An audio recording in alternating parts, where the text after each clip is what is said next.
ಕರ್ನಾಟಕದ ಹೆಮ್ಮೆಯ ರೈತ ಧ್ವನಿ ಟಿವಿ ಚಾನೆಲ್, ಬೆವರಿಗೊಂದು ಭರವಸೆ. ಮಾನ್ಯ ಅಧ್ಯಕ್ಷರೇ, ಇವತ್ತು ಸಿದ್ದರಾಮಯ್ಯನವರ ಸರ್ಕಾರ ಡಾಕ್ಟರ್ ಮಹದೇವಪ್ಪನವರ ಮೂಲಕ ಒಳ ಮೀಸಲಾತಿಯ ಬಿಲ್ಲನ್ನು ಸದನದ ಮುಂದೆ ಇಟ್ಟಿದೆ.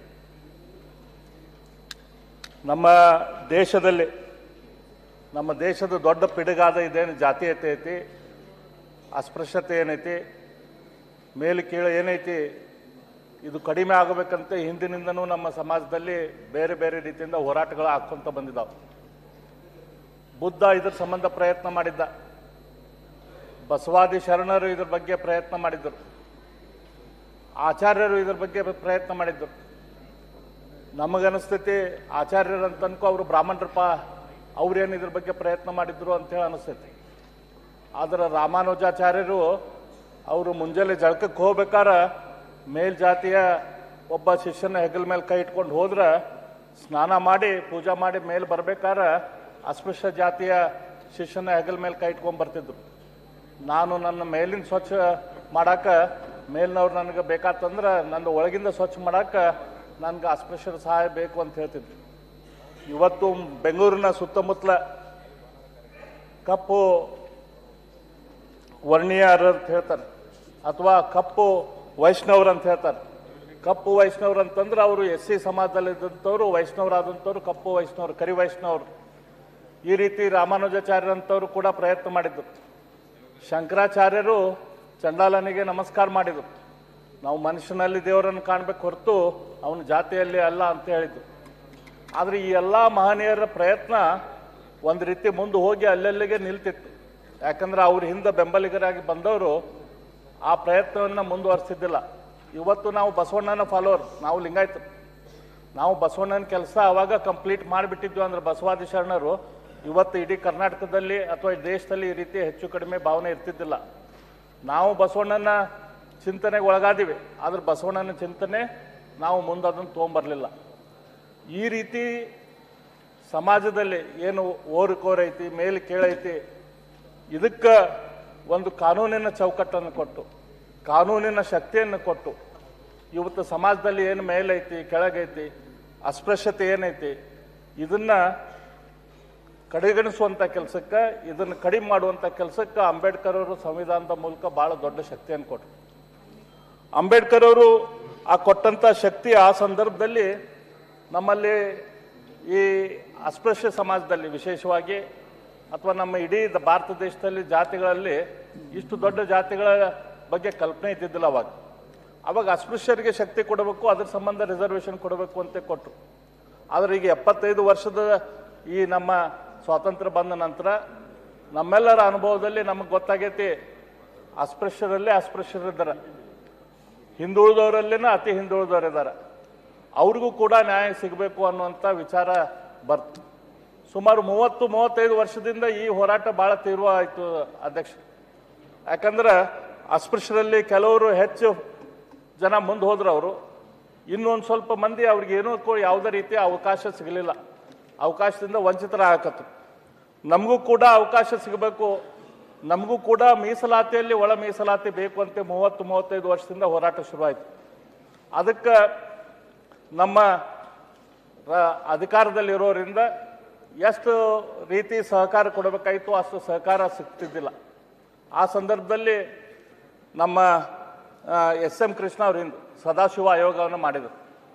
ಆದರೆ ಆಯೋಗ ಏನೋ ರಚನೆ ಆಯಿತು, ಆದರೆ ಅದಕ್ಕೆ ಬೇಕಾದಂಥ ಸೌಲಭ್ಯ ಸರ್ಕಾರ ಮಾಡಿದ್ದಿಲ್ಲ. ಅದಾದ ನಂತರ ಬಂದ ಯಡಿಯೂರಪ್ಪನವರು ಅದಕ್ಕೆ ಸದಾಶಿವ ಆಯೋಗ ಕೆಲಸ ಮಾಡಲಿಕ್ಕೆ ಏನು ಅಧಿಕಾರಿಗಳು ಬೇಕಾಯಿತು, ದುಡ್ಡು ಬೇಕಾಯಿತು, ಕಾರ್ ಬೇಕಾಯಿತು, ಎಲ್ಲ ಅದನ್ನು ವ್ಯವಸ್ಥೆ ಮಾಡಿಕೊಟ್ರು. ಸದಾಶಿವ ಆಯೋಗ ತನ್ನ ಒಂದು ಚಿಂತನೆಯನ್ನು ಸರ್ಕಾರದ ಮುಂದೆ ಇಟ್ಟಿತು.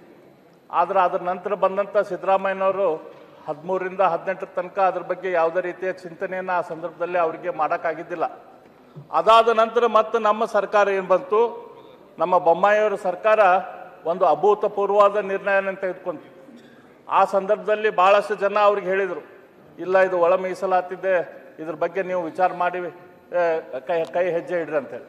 ಆದರೆ ನಮ್ಮ ಸರ್ಕಾರದ ಬದ್ಧತೆ ನಾವಿಲ್ಲ, ಯಾರಿಗೆ ತೊಂದರೆ ಆಗೈತಿ, ಯಾರಿಗೆ ಮೀಸಲಾತಿಯಲ್ಲಿ ಮೀಸಲಾತಿ ಸಿಕ್ಕಿಲ್ಲ ಅವ್ರಿಗೆ ನ್ಯಾಯ ಸಿಗಬೇಕು ಅಂಥೇಳಿ ಆ ಉದ್ದೇಶದಿಂದ ನಮ್ಮ ಅಸ್ಪೃಶ್ಯ ಸಮಾಜದಲ್ಲಿ ಎಡಗೈ ಅವರಿಗೆ 6%, ಬಲಗೈ ಸಮುದಾಯಕ್ಕೆ 5.5%, ಲಂಬಾಣಿ, ಕೊರ್ಚ, ಕೊರ್ಮ ಈ ಸಮಾಜಗಳಿಗೆ ಒಡ್ರು ಈ ಸಮಾಜಕ್ಕೆ 4.5%, ಮತ್ತು ಸಮಾಜದಲ್ಲಿ ಅತಿ ಹಿಂದುಳಿದ ಅಸ್ಪೃಶ್ಯರು ಏನದಾರ, ಅಲೆಮಾರಿ ಜನಾಂಗಗಳು ಏನದಾವ ಅವ್ರ ಸಂಬಂಧ 1% ಇಟ್ಟರು. ಇದು ಭಾಳ ಅಂದ್ರೆ ಭಾಳ ಇಂಪಾರ್ಟೆಂಟ್ ಪಾಯಿಂಟ್ ಮಾನ್ಯ ಅಧ್ಯಕ್ಷರೇ. ಯಾಕಂದ್ರೆ ಸಮಾಜದಲ್ಲಿ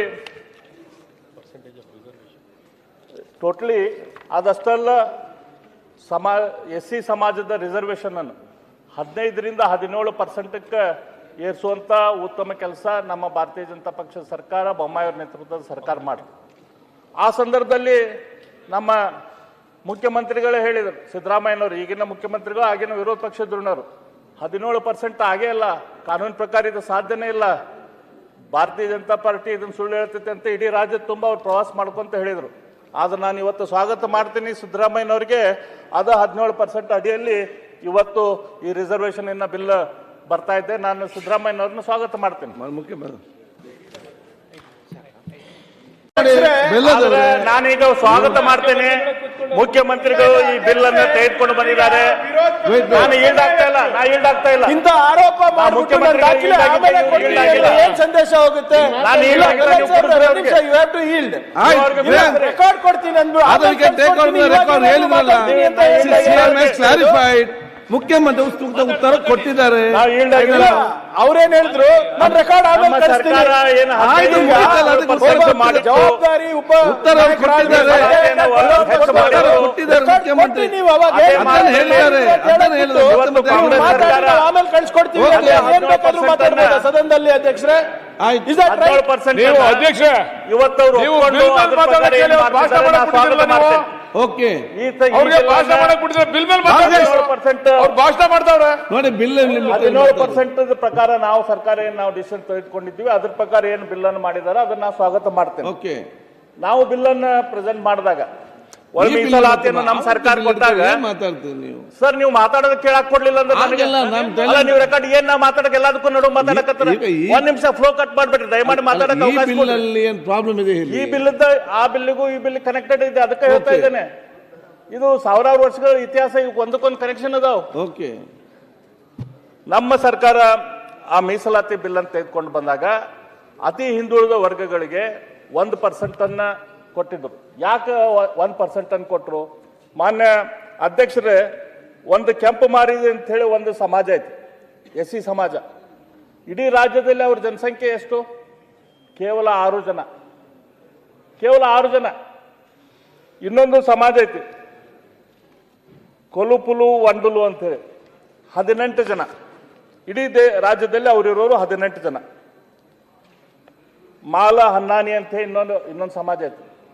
ಇಡೀ ರಾಜ್ಯದಲ್ಲಿ ಅವ್ರ ಸಂಖ್ಯೆ 8. ಮಾಲ ಜಂಗಮ ಅಂತ ಐತಿ, ಇಡೀ ರಾಜ್ಯದಲ್ಲಿ ಅವ್ರ ಸಂಖ್ಯೆ 62. ಮಾಲ ಮಸ್ತಿ ಅಂತ ಐತಿ, ಇಡೀ ಸಮಾಜದಲ್ಲಿ ರಾಜ್ಯದಲ್ಲಿ ಅವ್ರ ಸಂಖ್ಯೆ 38. ಈ ರೀತಿ ಸುಮಾರು 1 ಲಕ್ಷ ಚಿಲ್ಲರ ಸಮಾಜಗಳು, 59 ಜಾತಿಗಳನ್ನ ಅವು 1 ಲಕ್ಷ ಚಿಲ್ಲರ ಸಮಾಜ, ಅವ್ರದೆಲ್ಲ ಸಂಖ್ಯೆ ಕೂಡಿ 1 ಲಕ್ಷ ಚಿಲ್ಲರ. ಅವ್ರಿಗೆ ಉಳಿದ SC ಸಮಾಜದಲ್ಲಿ ಯಾರದಾರಲ್ಲ ಅವ್ರ ಜೊತೆ ಕಾಂಪಿಟೇಷನ್ ಮಾಡ್ಲಿಕ್ಕೆ ಆಗಲ್ಲ. ಯಾಕಂದ್ರೆ ಅವ್ರ ಸಮಾಜದಲ್ಲಿ ಇಲ್ಲಿ ತನಕ ಸಾಲಿನ ಹೋಲಿಲ್ದವ್ರು ಸಾಕಷ್ಟು ಜನ ಅದಾರ, ಸ್ಕೂಲಿಗೆ ಹೋಗಿಲ್ಲ ಅವರು. ಅವ್ರಿಗೆ ನೌಕರಿಯಲ್ಲಿ ಸಿಗ್ಬೇಕು, ಅವ್ರಿಗೆ ಸರ್ಕಾರದಲ್ಲಿ ಎಲ್ಲಿ ಅವಕಾಶ ಸಿಗಬೇಕು, ಅಂಥದಕ್ಕೆ ಅವ್ರ ಸಂಬಂಧ 1% ವಿಶೇಷ ಒಂದು ರಿಸರ್ವೇಷನ್ ಅನ್ನ ನಮ್ಮ ಸರ್ಕಾರ ತೆಗೆದುಕೊಂಡು ಬಂದಿತ್ತು. ಇದ ನಂತರ ನಮ್ಮ ಸರ್ಕಾರ ತಂದಂತ ಈ ರಿಸರ್ವೇಷನ್ ಅನ್ನ ಅದಾದ ಮೇಲೆ ಅದಕ್ಕೆ ಸುಪ್ರೀಂ ಕೋರ್ಟಿಗೆ ಹೋದ್ರು. ಸುಪ್ರೀಂ ಕೋರ್ಟು 2024ರಲ್ಲಿ ಇದ್ರ ಬಗ್ಗೆ ಒಂದು ಆದೇಶ ಕೊಟ್ಟು, ಇಲ್ಲ ಒಳ ಮೀಸಲಾತಿ ಮಾಡುವಂತ ಅಧಿಕಾರ ರಾಜ್ಯ ಸರ್ಕಾರಕ್ಕೆ ಐತೆ ಅಂತ ಹೇಳಿ. ಯಾವಾಗ ಈಗ 16 ತಿಂಗಳ ಹಿಂದೆ ಅಧ್ಯಕ್ಷರು ಸುಪ್ರೀಂ ಕೋರ್ಟ್ ಡಿಸಿಷನ್ ಕೊಟ್ಟು, ನಮ್ಮ ಡಿಸೆಂಬರ್ದಲ್ಲೇನ ಹರಿಯಾಣ ಸರ್ಕಾರ ಡಿಸಿಷನ್ ಮಾಡ್ತು, ನಾವು ಒಳ ಮೀಸಲಾತಿ ಮಾಡ್ತೇವೆ ಅಂತೇಳಿ. ಭಾರತೀಯ ಜನತಾ ಪಕ್ಷದ ಸರ್ಕಾರ ಹರಿಯಾಣದಾಗ ಏನೈತಿ ಸೈನಿ ಅವ್ರ ಸರ್ಕಾರ ಡಿಸೆಂಬರ್ದಲ್ಲೇ ಒಳ ಮೀಸಲಾತಿನ ತೆಗೆದುಕೊಂಡು ಬಂತು. ತೆಲಂಗಾಣ ಸರ್ಕಾರ ಒಳ ಮೀಸಲಾತಿ ಅಂತ ತೆಗೆದುಕೊಂಡು ಬಂತು. 16 ತಿಂಗಳಾದರೂ ಕೂಡ ನಮ್ಮ ಈ ಸರ್ಕಾರ ಇದನ್ನ ಒಳ ಮೀಸಲಾತಿ ಅಂತ ತೆಗೆದುಕೊಂಡು ಬರಾಕ್ತಿದ್ದಿಲ್ಲ. ನಾವು ಕೂಡ ಎಲ್ಲ ಚಿಂತೆ ಮಾಡ್ತಿದ್ವಿ. ನಮ್ಮ ಸಿದ್ದರಾಮಯ್ಯನವರಿಗೆ, ಮುಖ್ಯಮಂತ್ರಿಗಳಿಗೆ ಹಿಂದೆ ಪರಿಶಿಷ್ಟ ಜಾತಿ ಪರಿಶಿಷ್ಟ ಪಂಗಡದ ಬಗ್ಗೆ ಅವ್ರಿಗೆ ಸಹಾನುಭೂತಿ ಐತಿ, ಅವ್ರ ಬಗ್ಗೆ ಚಿಂತನೆ ಐತಿ. ಆದ್ರೆ ಒಳ ಮೀಸಲಾತಿ ಏನೈತಲ್ಲ ಇದನ್ನ ಯಾಕೆ ಡಿಲೇ ಆಗ್ತಾ ಇದೆಪ್ಪ ಅಂತೇಳಿ ನಾವು ವಿಚಾರ ಮಾಡ್ತಾ ಇದ್ವಿ. ಮಾನ್ಯ ಅಧ್ಯಕ್ಷರೇ, ಹಿಂದೆ ಮಂಡಲ್ ಅವ್ರು ಏನಂತ ಹೇಳಿದ್ರು, ಈ ಮೀಸಲಾತಿ ಬಗ್ಗೆ ಮಾತಾಡ್ಬೇಕಾರ ಸಮಾನರಲ್ಲಿ ಮಾತ್ರ ಸಮಾನತೆ ಇರ್ತೈತಿ, ಅಂದ್ರೆ ನಾವು ಈಕ್ವಲ್ ಇದ್ರೆ ಅಷ್ಟೇ ಈಕ್ವಾಲಿಟಿ ಇರ್ತೈತಿ. ಅಸಮಾನರನ್ನು ಸಮಾನರ ಜೊತೆ ಸರಿಸಮ ಎಂದು ಸೇರಿಸಿದರೆ ಅಲ್ಲಿ ಅಸಮಾನತೆ ಮುಂದುವರಿಯುತ್ತದೆ. ಅಸಮಾನರನ್ನು ತಗೊಂಬಂದು ಸಮಾನರ ಜೊತೆ ಇಟ್ಟರೆ ಸಮಾನತೆ ಬರುವುದಿಲ್ಲ, ಅಸಮಾನತೆ ಮುಂದುವರಿತದೆ ಅಂತ ಹೇಳಿ ಮಂಡಲ್ ಅವರು ಹೇಳಿದ್ರು. ಅದೇ ರೀತಿ ನಮ್ಮ ನಾಗಮೋಹನ್ ದಾಸ್ ಅವರು ಕೂಡ ಇದೇ ವಿಚಾರವನ್ನು ಇಟ್ಕೊಂಡು ಅವರು ನಮ್ಮ ಕರ್ನಾಟಕ ರಾಜ್ಯದ ಪರಿಶಿಷ್ಟ ಜಾತಿಗಳು ಏಕರೂಪತೆಯ ಗುಂಪುಗಳಲ್ಲ, ಬದಲಾಗಿ ಅವು ಭಿನ್ನ ರೀತಿಯ ಗುಂಪುಗಳು ಎಂದು ಪರಿಗಣಿಸಬೇಕು ಅಂತ ಹೇಳಿದರು. ಎಲ್ಲ ನಮ್ಮ ಕರ್ನಾಟಕದ ಪರಿಶಿಷ್ಟ ಜಾತಿಗಳು ಒಂದೇ ಥರ ಸಮನಾಗಿಲ್ಲ, ಏಕರೂಪವಾಗಿಲ್ಲ, ಅದರಲ್ಲಿ ಭಿನ್ನ ಭಿನ್ನ ರೂಪ ಐತಿ. ಹಾಗಾಗಿ ಅವನು ಭಿನ್ನ ಭಿನ್ನ ರೂಪ ಪರಿಗಣಿಸ್ರಿ ಅಂತ ಮಾಡಿದರು. ನಮ್ಮ ಸರ್ಕಾರ ಮಧುಸ್ವಾಮಿ ಆಯೋಗ ಏನು ಮಾಡಿತ್ತು, ಅದಕ್ಕೆ ಅವರು ಸ್ವಲ್ಪ ಸಜೆಷನ್ ಅನ್ನು ಮಾಡಿದರು. ಅವ್ರು ಏನು ಮಾಡಿದರು, ಕ್ಯಾಟಗರಿ ಎ ಅಂಥೇಳಿ ಸೂಕ್ಷ್ಮ ಮತ್ತು ಅತಿ ಸೂಕ್ಷ್ಮ ರೀತಿಯ 59 ಸಮಾಜಗಳು, ನಾ ಏನು ಹೇಳಿದ್ನಲ್ಲ 8, 60, 39 ಈ ಟೈಪ್ ಏನು ಸಣ್ಣ ಸಣ್ಣ ಸಮಾಜಗಳದಾವಲ್ಲ ಅವನ್ನ ಕ್ಯಾಟಗರಿ ಎ ಅಂತ ಮಾಡಿದರು. ಅದೇ ರೀತಿ ಎಡಗೈದ್ದು ಕ್ಯಾಟಗರಿ ಬಿ ಅಂಥೇಳಿ ಮಾದಿಗ ಸಮಾಜ ಎಲ್ಲ ಇದ್ದಿದ್ದು 18 ಸಮಾಜಗಳನ್ನು, ಆಮೇಲೆ ಬಲಗೈದು ಸಮಾಜದ ವಲಯ ಮತ್ತು ಇತರನ 17 ಸಮಾಜಗಳನ್ನು ಕೂಡಿ ಕ್ಯಾಟಗರಿ ಸಿ ಅಂಥೇಳಿ, ಕಡಿಮೆ ಹಿಂದುಳಿದ ಸಮಾಜಗಳಂದ್ರೆ ಇವತ್ತು ಲಂಬಾಣಿ, ಬೋವಿ, ಕೊರ್ಚ, ಕೊರಮ ಇವ್ರನ್ನೆಲ್ಲರನ್ನು ಕೂಡಿ ಕ್ಯಾಟಗರಿ ಡಿ ಅಂಥೇಳಿ, ಮತ್ತು ಮೂಲ ಜಾತಿನೇ ಗೊತ್ತಿಲ್ಲದಂಥ ಆದಿ ದ್ರಾವಿಡ, ಆದಿ ಕರ್ನಾಟಕ, ಆದಿ ಆಂಧ್ರ ಈ ಟೈಪ್ ಏನು ಜಾತಿಗಳು 3 ಇದಾವೋ ಅವ್ರಿಗೆ ಪಾಪ ಮೂಲ ಜಾತಿನೇ ಗೊತ್ತಿಲ್ಲ, ಅಂಥ 3 ಜನರದ್ದು ಕೂಡಿ ಕ್ಯಾಟಗರಿ ಇ ಅಂತ ಮಾಡಿ ಅವ್ರಿಗೆ 1% ಕೊಡುವಂಥ ಕೆಲಸ ನಮ್ಮ ನಾಗಮೋಹನ್ ದಾಸ್ ಅವರು ಅದನ್ನು ಮಾಡಿದರು. ಆದ್ರೆ ಈ ಸರ್ಕಾರ ಈಗ ತೆಗೆದುಕೊಂಡು ಬಂದಂಥ ಬಿಲ್ದಲ್ಲಿ ಇವ್ರು ಏನು ಮಾಡಿದ್ದಾರೆ ಅಂತಂದ್ರೆ, ಒಂದು ಎಡಗೈ ಸಮುದಾಯಕ್ಕೆ 6% ತೆಗೆದುಕೊಂಡು ಬಂದಿದ್ದಾರೆ, ಬಲಗೈ ಸಮುದಾಯಕ್ಕೆ ಅದಕ್ಕೆ 6% ತೆಗೆದುಕೊಂಡು ಬಂದಿದ್ದಾರೆ. ಇನ್ನು ಕೊರ್ಚ, ಕೊರಮ, ಲಮಾಣಿ, ಬೋವಿ ಮತ್ತು ಉಳಿದು ಎಲ್ಲರಿಗೂ ಕೂಡಿ 5% ತೆಗೆದುಕೊಂಡ್ಬಂದಿದ್ದಾರೆ. ಈ 5%ದಲ್ಲಿ ಏನಾಗಿದೆ, ಹಿಂದೆ ನಾವು ಇದ್ದಾಗ ನಮ್ಮ ಸರ್ಕಾರ ಈ ಲಮಾಣಿಗಳಿಗೆ, ಕೊರ್ಚರಿಗೆ, ಕೊರ್ಬರಿಗೆ ಒಟ್ಟರಿಗೆ ಕೂಡಿ 4.5% ನಾವು ಕೊಟ್ಟಿದ್ದೀವಿ, ಎಕ್ಸ್ಕ್ಲೂಸಿವ್ 4.5%, ಮತ್ತು 1% ಅತಿ ಹಿಂದುಳಿದವ್ರಿಗೆ ಕೊಟ್ಟಿದ್ದೀವಿ. ಈಗ ಇಲ್ಲಿ ಏನಾಗ್ಬಿಟ್ಟಿದೆ ಅಂತಂದ್ರೆ, ಈಗ ಅತಿ ಹಿಂದುಳಿದವ್ರನ್ನ ಲಮಾಣಿಯವ್ರ ಜೊತೆ, ಒಡ್ರ ಜೊತೆ, ಕೊರ್ಚ, ಕೊರ್ಮರ ಜೊತೆ ಕೂಡಿಸಿ ಅದನ್ನು 5% ಮಾಡಿದ್ದಾರೆ. ಅದನ್ನು 4% ಪ್ಲಸ್ 1% ಕೂಡ ಈ ರೀತಿ ಅದನ್ನು ಮಾಡಿದ್ದಾರೆ. ಈಗ ಸಿ ಗುಂಪಿನ 5% ಮೀಸಲಾತಿಯನ್ನು 4% ಮತ್ತು 1% ಅಂತ ತಿದ್ದಿರಿ. ಇದ್ರ ಬಗ್ಗೆ ನನಗೆ ಮಾನ್ಯ ಮಂತ್ರಿಗಳ ಕ್ಲಾರಿಫಿಕೇಶನ್ ಕೊಡಲಿ, ತಮ್ಮ ಉತ್ತರ ಕೊಡಬೇಕಾದ್ರೆ. ಈಗ 100 ಅಪಾಯಿಂಟ್ಮೆಂಟ್ ಅದು ಅಂತಂದ್ರೆ ಈ ನಮ್ಮ ಕಾನೂನಿನ ಪ್ರಕಾರ ನನಗೇನು ಅನಿಸ್ತೈತಿ, 90 ನೇಮಕಾತಿ 4% ಇದ್ದಂಥ ನಮ್ಮ ಲಮಾಣಿ, ಬೋವಿ ಅವ್ರಿಗೆ ಹೋಗ್ತೈತಿ. ಇನ್ನು 10 ಸೀಟ್ಗಳಲ್ಲಿ ಮಾತ್ರ ಇನ್ನು 1% ಇದ್ದವ್ರಿಗೆ ಬರ್ತೈತಿ. ಅಂದ್ರೆ ಮೊದಲು ಇವತ್ತು 90 ಫಿಲ್ಲಪ್ ಹಾಕೊಂತ ಹೋದ್ಮೇಲೆ ಉಳಿದವ್ರಿಗೆ ಅದು ಸಿಗ್ತೈತಿ. ಹಾಗಾಗಿ ಇವೇನು ಅತಿ ಹಿಂದುಳಿದ ಸಮಾಜಗಳು ಏನದಾವಲ್ಲ, ಕಾಂಪಿಟೇಷನ್ ಮಾಡೋಕ್ಕಾಗಲಿಲ್ಲದಂಥ ಸಮಾಜಗಳು, ಅವಕ್ಕೆ ನೀವು ಅಡ್ಡಾಡಿಸಿದ್ರಿ. ಅವು ಪಾಪ ಬೆಂಗಳೂರಿಗೂ ಬಂದು ಅಲ್ಲೇ ಹೋರಾಟ ಮಾಡಿದರು, ಇಲ್ಲಿ ಬೆಳಗಾವದಾಗ ಹೋರಾಟ ಮಾಡಿದರು. ಅತಿ ಹಿಂದುಳಿದ ಸಮಾಜಗಳು ಪಾಪ ಅವರು ಬಾರ್ಕೋಲ್ ಮೇಲೆ ಹೊಡ್ಕೊಂಡ್ರು, ಏನೇನೋ ಮಾಡ್ಕೊಂಡ್ರು. ಅವ್ರಿಗೆ ಇವತ್ತಿಗೂ ಕೂಡ ಈ ಬಿಲ್ಲಿನ ಮೂಲಕ ನಿಜವಾದ ನ್ಯಾಯ ಸಿಗಲಿಕ್ಕಿಲ್ಲ ಅಂಥೇಳಿ ನನಗೆ ಅನಿಸ್ತಾ ಇದೆ. ಅದಕ್ಕೆ ನಿಮ್ಮ ಉತ್ತರ ಕೊಡ್ಬೇಕಾದ್ರೆ ನೀವು ಹೇಳ್ರಿ ಅಂತ ಹೇಳ್ತೇನೆ. ಆದಷ್ಟಲ್ದ ಇದರಲ್ಲಿ ಇನ್ನೂ ಒಂದು ಭಾಳ ಪ್ರಮುಖ ವಿಷಯದ ಬಗ್ಗೆ ಸೈಲೆಂಟ್ ಐತಿ ಬಿಲ್, ಅದ್ರ ಬಗ್ಗೆ ಉದ್ಗಾರ ಮಾಡಿಲ್ಲ. ಮಾನ್ಯ ಮುನಿಯಪ್ಪನವ್ರು ತಾವು ಇದನ್ನ ಗಮನ ಹರಿಸ್ಬೇಕು, ತಿಮ್ಮಾಪುರವ್ರು ಇದ್ರ ಬಗ್ಗೆ ತಾವು ಗಮನ ಹರಿಸ್ರಿ. ಈಗ ಅಪಾಯಿಂಟ್ಮೆಂಟ್ದಲ್ಲಿ ಇದು ಒಳ ಮೀಸಲಾತಿ ಐತಿ, ಪ್ರಮೋಷನ್ದಾಗ ಬೇಕಲ್ಲ ಒಳ ಮೀಸಲಾತಿ. ಪ್ರಮೋಷನ್ದಾಗ ಯಾಕೆ ಒಳ ಮೀಸಲಾತಿ ಇಲ್ಲ? ಅದ್ರ ಬಗ್ಗೆ ಯಾಕೆ ಬಿಲ್ನಲ್ಲಿ ಉದ್ಗಾರ ಇಲ್ಲ? ಅದ್ರ ಬಗ್ಗೆ ನೀವು ವಿಚಾರ ಮಾಡಬೇಕು. ಪ್ರಮೋಷನ್ದಲ್ಲಿ ಕೂಡ ಒಳ ಮೀಸಲಾತಿ ಬೇಕು. ಇದರಲ್ಲಿ ಅಪಾಯಿಂಟ್ಮೆಂಟ್ದಲ್ಲಿ 2 ರೀತಿಯ ಅಪಾಯಿಂಟ್ಮೆಂಟ್ ಆಗ್ತಾವೆ. ಒಂದು ಡೈರೆಕ್ಟ್ ರಿಕ್ರೂಟ್ಮೆಂಟ್ 50% ಅದರಲ್ಲಿ ಆಗ್ತೈತಿ. ಇನ್ನೊಂದು ಚಾನಲ್ ಏನು? ಪ್ರಮೋಷನ್. ಈಗ ಒಳ ಮೀಸಲಾತಿ ಅದು ಪ್ರಮೋಷನ್ ಚಾನಲ್ದಲ್ಲಿ ಬೇಕಲ್ಲ ಒಳ ಮೀಸಲಾತಿ. ಇಲ್ಲಕ್ರೆ ನಿಮ್ಮ ಸಮಾಜಕ್ಕೆ ಯಾರು ನ್ಯಾಯ ಕೊಡ್ತಾರ? ಅಲ್ಲಿ ಅತ್ಯಂತ ತುಳಿದಂತ ಸಮಾಜಕ್ಕೆ ಯಾರು ಕೊಡ್ತಾರ? ಯಾರು ಕೊಡೋದಿಲ್ಲ. ಅದಕ್ಕೆ ಈ ಕಾನೂನು ಬೇಕಾಗೈತಿ. ಅದಕ್ಕೆ ಈ ಕಾನೂನದಲ್ಲಿ ಆ ಕ್ಲಾಸ್ ಆಡ್ ಆಗ್ಬೇಕಾಗೈತಿ. ಒಳ ಪ್ರಮೋಷನ್ದಲ್ಲಿ ಕೂಡ ಇದು ನಮ್ಗೆ ಒಳ ಮೀಸಲಾತಿ ಬೇಕಾಗೈತಿ. ಅದ್ರ ಜೊತೆ ಇನ್ನೊಂದು ಪ್ರಮುಖ ಪಾಯಿಂಟ್ ಅಧ್ಯಕ್ಷರೇ, ನಾವು SCP-TSP ಫಂಡ್ ಐತಿ. SCP-TSP ಫಂಡ್ ಕೂಡ ಅದು ಕೂಡ ಈ ರಿಸರ್ವೇಶನ್ ಪ್ರಕಾರ ಸ್ಪೆಂಡ್ ಆಗಬೇಕಾಗುತ್ತೆ. ಇಲ್ಲಿಕ್ರೆ ದೊಡ್ಡ ಸಮಾಜಗಳು ಏನದಾವು, ಶಕ್ತಿಯುತ ಸಮಾಜಗಳು ಏನದಾವು, ಅವರು ಬೇರೆಯವ್ರಿಗೆ ದುಡ್ಡು ಸಿಗೋಕೆ ಕೊಡೋದಿಲ್ಲ. ಅಲ್ಲಿ ಕಾರಿನ ಸ್ಕೀಮ್ ತೊಗೊಂಡ್ರೆ ಎಲ್ಲರೂ ಒಬ್ಬರ ತೊಗೊಂಡಿರ್ತಾರ. ಅಲ್ಲಿ ಬೇರೆ ಬೇರೆ ಸ್ಕೀಮ್ಗಳು ಬಂದ್ರೆ ಒಂದೊಬ್ಬರ ತೊಗೊಂಡಿರ್ತಾರ. ಅದಕ್ಕೆ ಇದರಲ್ಲಿ ಕೂಡ ಫಂಡದಲ್ಲಿ ಕೂಡ ಇದು ನಮ್ಮ SCP-TSP ಫಂಡದಲ್ಲಿ ಕೂಡ ಈ ಮೀಸಲಾತಿಯನ್ನು ತೆಗೆದುಕೊಂಡು ಬರಬೇಕು ಅಂತ ಹೇಳಿ ನಾನು ಆಗ್ರಹ ಪಡ್ತೇನೆ. ಹಾಗಾಗಿ ಈ ನಮ್ಮ ಬಿಲ್ ಏನೈತಿ, ನಮ್ಮ ಸರ್ಕಾರ ಏನು ಕೆಲಸ ಶುರು ಮಾಡಿತ್ತು, ನಮ್ಮ ಸರ್ಕಾರ ಏನು ಬಿಲ್ಲನ್ನು ತೆಗೆದುಕೊಂಡು ಬಂದಿತ್ತು, ಅದ ಮಾರ್ಗದಲ್ಲಿನ ಇವತ್ತು ಸಿದ್ದರಾಮಯ್ಯನವ್ರ ಸರ್ಕಾರ ಮಹದೇವಪ್ಪನವ್ರ ಥ್ರೂ ಇದನ್ನೇನು ಇಂಪ್ಲಿಮೆಂಟ್ ನೀವು ಮಾಡಿರಿ, ಇದನ್ನು ನಾನು ಸ್ವಾಗತ ಮಾಡ್ತೇನೆ. ಆದರೆ ಇವೇನು 2 ಪ್ರಮುಖ ವಿಷಯಗಳೇನದಾವ, ಪ್ರಮೋಷನ್ದಲ್ಲಿ ಒಳ ಮೀಸಲಾತಿ ಇರಬೇಕು, SCP-TSP ಫಂಡದಲ್ಲಿ ಒಳ ಮೀಸಲಾತಿ ಇರಬೇಕು.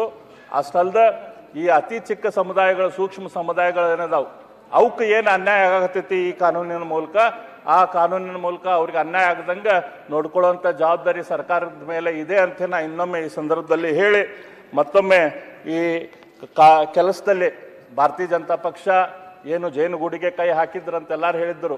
ಆ ಜೇನುಗೂಡಿಗೆ ನಾವು ಕೈ ಹಾಕಿ ಕೈ ಸುಟ್ಕೊಂಡಿವಿ, ನಾವು ಅದಕ್ಕೆ ಕಳಿಸ್ಕೊಂಡಿವಿ, ಜೇನು ಹುಳು ಕಳಿಸ್ಕೊಂಡಿವಿ. ಆದರೂ ನಮಗೆ ಸಮಾಧಾನ ಐತಿ. ನಾವು ಮಾಡಿದಂಥ ಕೆಲಸಕ್ಕೆ ಇವತ್ತು at the end of the light ಕಾಣಾಕತ್ತೈತಿ. ಇವತ್ತು ಈ ಸರ್ಕಾರ ನಾವು ಮಾಡಿದಂಥ ಕೆಲಸ ನಾವು ಮಾಡಿದಂಥ ಕೆಲಸದ ದಾರಿಯಲ್ಲೇನ ಈ ಸರ್ಕಾರ ಕೂಡ ಕೆಲಸ ಮಾಡಾಕತ್ತೈತಿ ಅಂಥೇಳಿ ನಮ್ಗೆ ಸಂತೋಷ ಐತಿ. ಈ ಸಂದರ್ಭದಲ್ಲಿ ನಾನು ವಿಶೇಷವಾಗಿ ನಮ್ಮ ಹಿಂದಿನ ಮುಖ್ಯಮಂತ್ರಿಗಳಾದ ಬಸವರಾಜ ಬೊಮ್ಮಾಯಿ ಅವರಿಗೆ ಅಭಿನಂದನೆಗಳನ್ನು ಸಲ್ಲಿಸ್ತೇನೆ. ಮಧುಸ್ವಾಮಿ ಅವರಿಗೆ ಅಭಿನಂದನೆಗಳನ್ನು ಸಲ್ಲಿಸ್ತೇನೆ. ಯಾಕಂದ್ರೆ 5 ವರ್ಷದಿಂದ ಏನು ಒಳಗೆ ಕುಂತಿತ್ತು ಸದಾಶಿವ ಆಯೋಗ, ಅದನ್ನು ಹೊರಗೆ ತೆಗೆದುಕೊಂಡು ಬಂದು ಜಾತಿ ಎಷ್ಟು ನಮ್ಮ ಜನಸಂಖ್ಯೆ ಐತಿ ಆ ಜನಸಂಖ್ಯೆ ಅನುಗುಣವಾಗಿ ಒಳ ಮೀಸಲಾತಿಯನ್ನು ಕೊಟ್ಟಂಥ ಶ್ರೀ ಬಸವರಾಜ ಬೊಮ್ಮಾಯಿ ಅವರಿಗೆ ಹಾಗೂ ಆಗಿನ ಸರ್ಕಾರದ ಎಲ್ಲ ಸದಸ್ಯರಿಗೆ ನಾನು ಮತ್ತೊಮ್ಮೆ ಅಭಿನಂದನೆಗಳನ್ನು ಸಲ್ಲಿಸಿ ಈ ಬಿಲ್ಲನ್ನು ಕೂಡ ಸ್ವಾಗತವನ್ನು ಮಾಡಿ ನಾನು ಮಾತಾಡೋಕೆ ಅವಕಾಶ